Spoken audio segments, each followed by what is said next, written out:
For the last few weeks, it's been a time with deep grief and heartbreak. And I think everyone knows what that feels like, because life has a way of beating you up. I want to just take this video to bring you with me in some of my darkness, to share with you what I find to be most helpful for me when walking through grief and pain.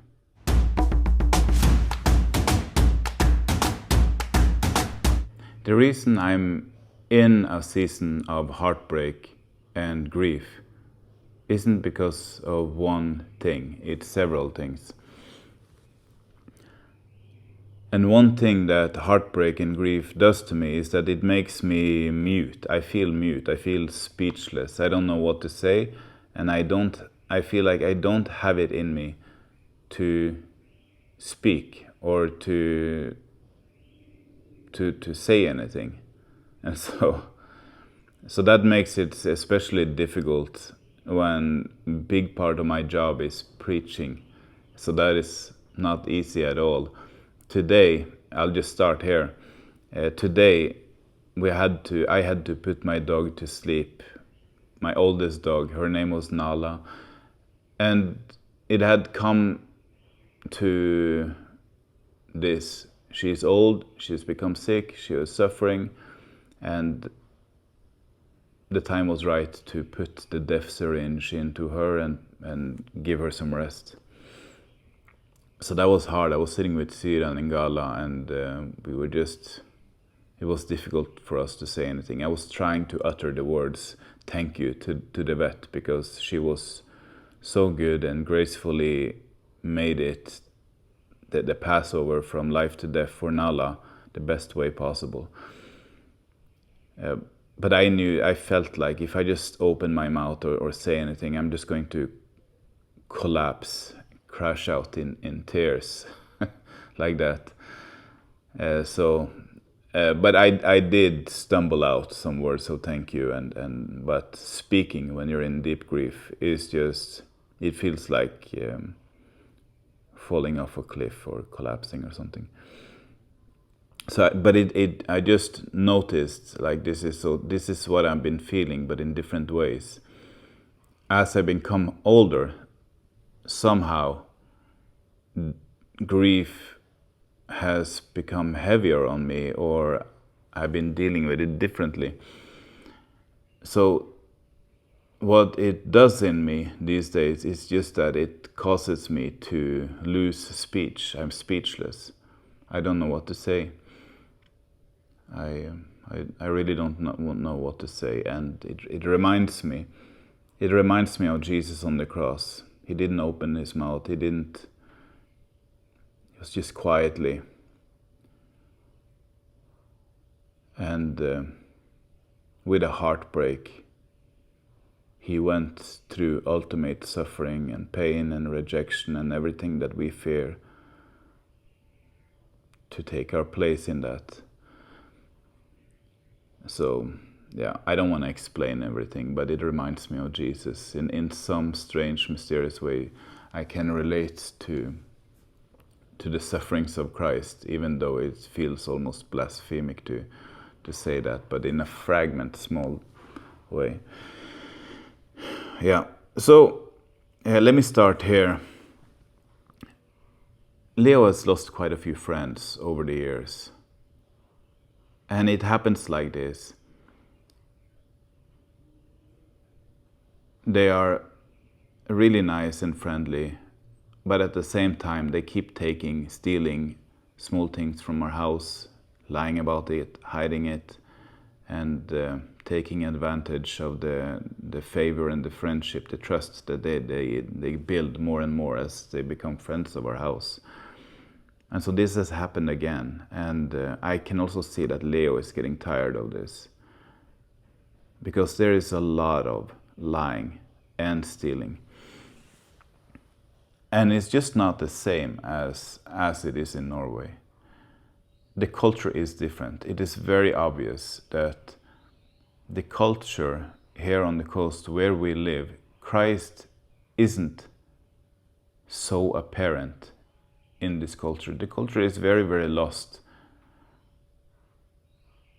And the community we live in is very, very poor. People are desperate and fatherless, and violent abuse and rape and domestic issues is just not uncommon at all. And it leaves a lot of people very, very broken. And you know how it is. With broken people break people. That's how it is. And we know the price to pay when we come here as missionaries. We didn't want to wall ourselves inside and make our house like a prison, and to enforce the already obvious us and them because we're different, and even our skin color and everything. We always tried to become part of the community and have the walls as low as possible in every sense. All the time people are walking in and out of our house and on our missionary base. And I knew the price to pay for that is that people will probably steal here and there, and then we have to deal with it as we go. But I don't want to be a typical missionary base that just walls myself inside. So, but I see that Leo is kind of tired sometimes with losing his friends over this. So now it happened again. Last Sunday I was preaching in church. I was preaching in church, and while I was preaching, one of Leo's friends, they went down to our house, went into the house and stole. Even he went into our bedroom, stole from the money box there, and took some things. And by the supernatural revealing grace of God, God exposed to us the same day, the same hour, who it was. And we had a very difficult talk with that person. And I had to share everything with my kids, as I always do. And it was not fun, because this boy is a good friend, and he's been part of our house for all the years we've been living here. I remember when we met him in the beginning, one of Leo's earliest friends, even within the first 6 months, he stole from our house. He was found going through my wallet when he thought he was alone in our house, and then someone catched him. We talked with him and had many difficult talks with that, and back and forth, and yeah. But now the same guy, like, he was caught on that Sunday, and it turns out he's been regularly stealing from our house, and like little things like changes, and but also bigger things like Bluetooth speakers and knives and stuff from Leo's room, and just absolutely terrible things to do to someone.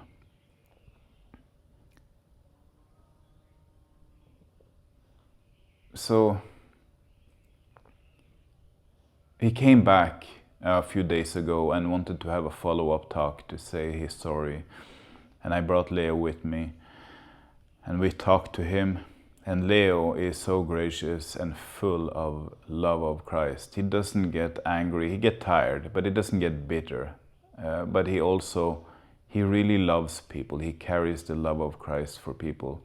And Leo is totally willing to forgive, of course, we always do, but to start working on rebuilding the friendship, the trust, the relation that has now been broken. And while talking to his friend, I was leading the talk, and then Leo asked if he could also talk to his friend. And I said, of course, and he did. And I secretly recorded Leo, and I want to share that with you now. Listen to this. Pamoja kwa ukwe njia moja, maana hutaki kwa kama mtu fake, yani wataka ukwe mtu kwamba watu wakujua. I said like where he is, it's like he's on a junction, like there's two roads. One is that like he continues with those bad friends of his and he continues lying and stealing, or he like follows Jesus and like for real this time, and like no lying or stealing, and because like he doesn't want to, like I told him that you probably don't want to be like a fake person. Nobody wants to be like a fake person. You need to like, you can't be both at the same time. You want to be someone that people will like remember you as. Yeah, it's some good friendly advice, Leo. And so I just feel I'm so proud of Leo. He's so wise, he's so smart, he's so amazing. And my heart breaks for Leo because he's lost many friends to this. Because what happens is that, well, people steal from Leo, from our house. They betray him in our house. And then we catch whoever has done it. We talk back and forth.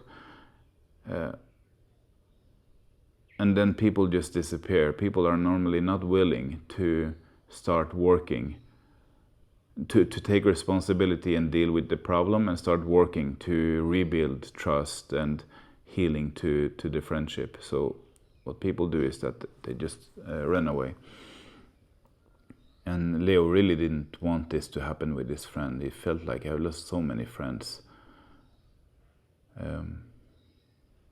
So I really hope that somehow this friend will be an exception, that he won't run away, but he will learn from this and become a better person and a friend. So I think, so this has really been heavy for me, surprisingly heavy, more than I expected. But I feel really tired of loving and investing in people, and then they betray and steal and lie. And I know that's part of my job, my service for God, the fellowship of Christ's suffering like that. Is something that I have agreed to and said yes.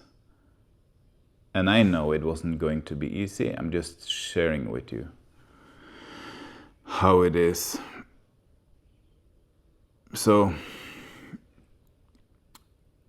and even 2 days ago now, someone had again been into our house and stolen from our house. It was in the morning, even before I woke up, like 6:30, before 6:30 in the morning. And it wasn't the guy I just talked about, it was someone else.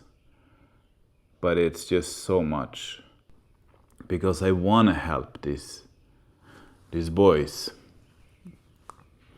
to do better than this, and it breaks me to see them destroying their own lives. And it isn't the money or the things that we lose that breaks me, it's to see people destroying themselves. It's when this happens, it's heavy for me that I know that I've lost a friend, trust has been broken. This will be hard and difficult to rebuild, and most likely the person in front of me now is not going to be willing to walk that out, and instead going to disappear. And then we lose another soul,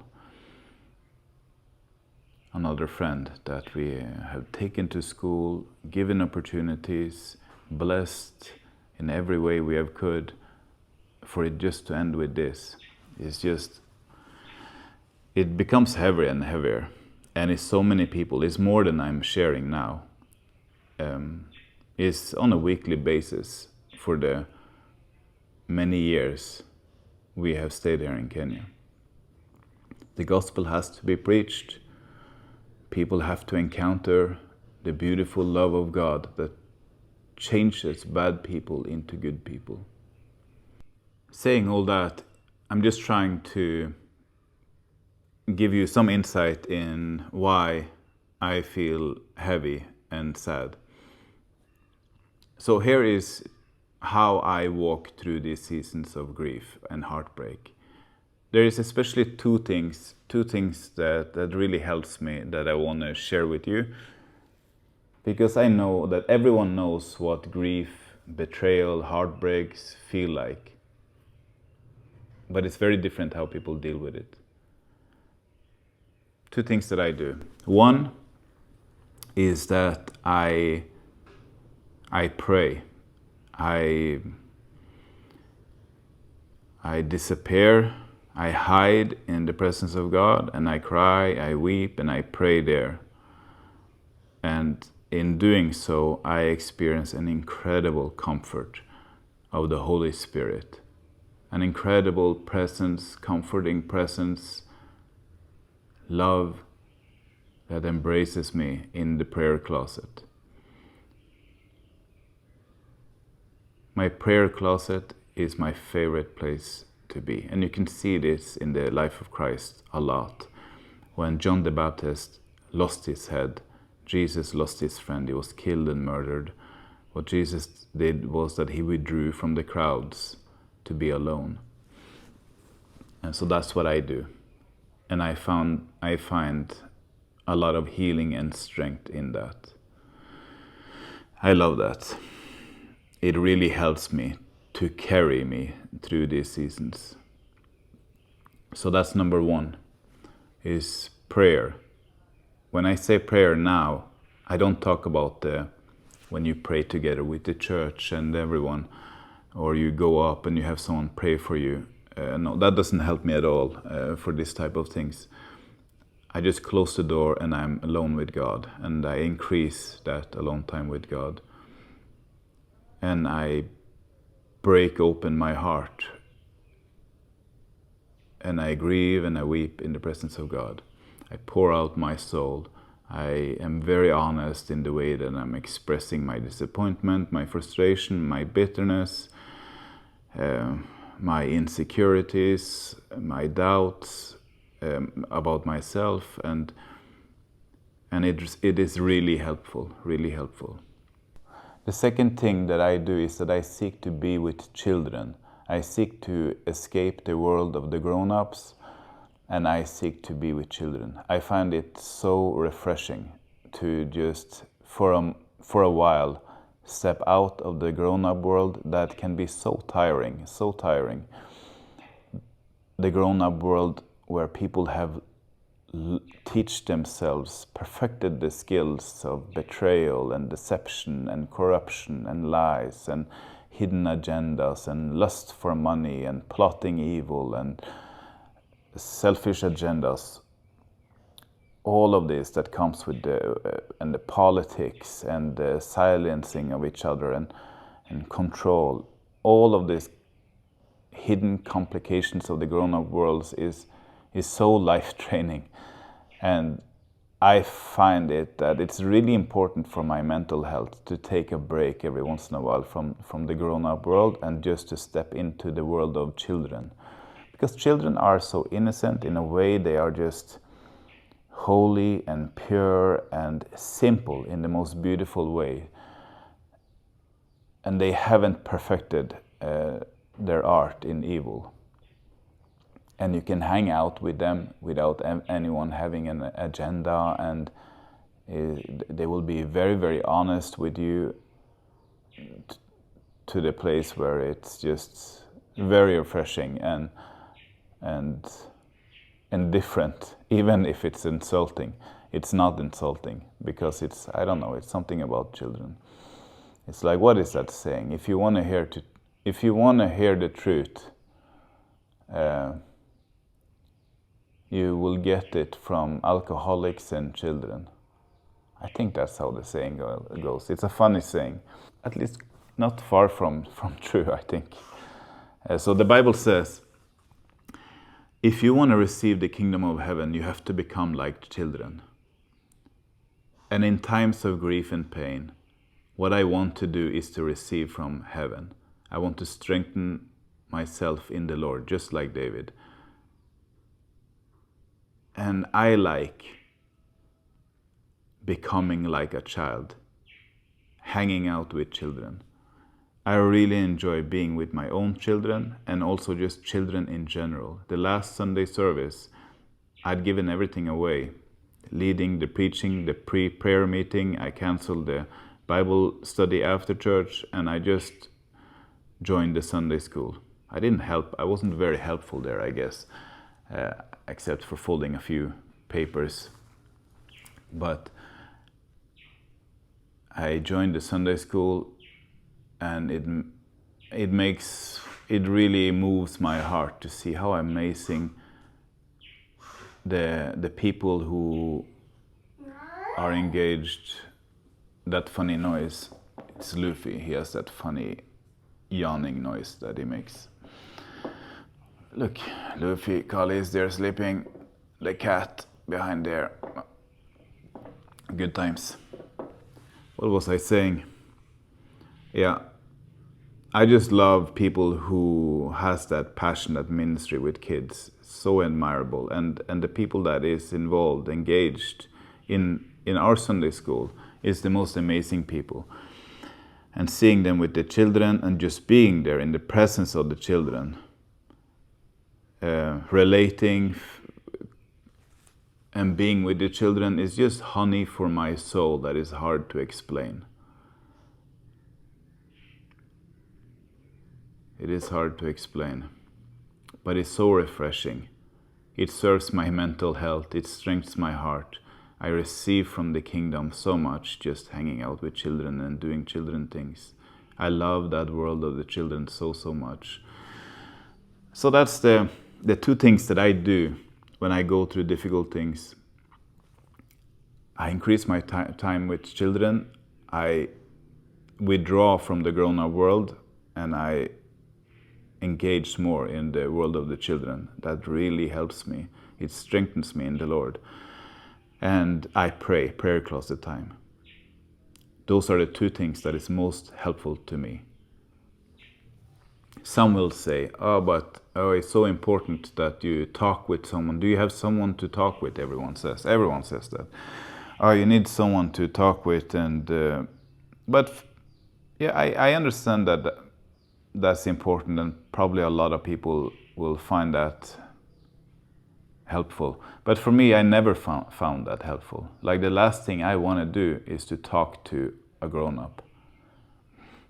It's just I don't want someone to lay hands on me, to like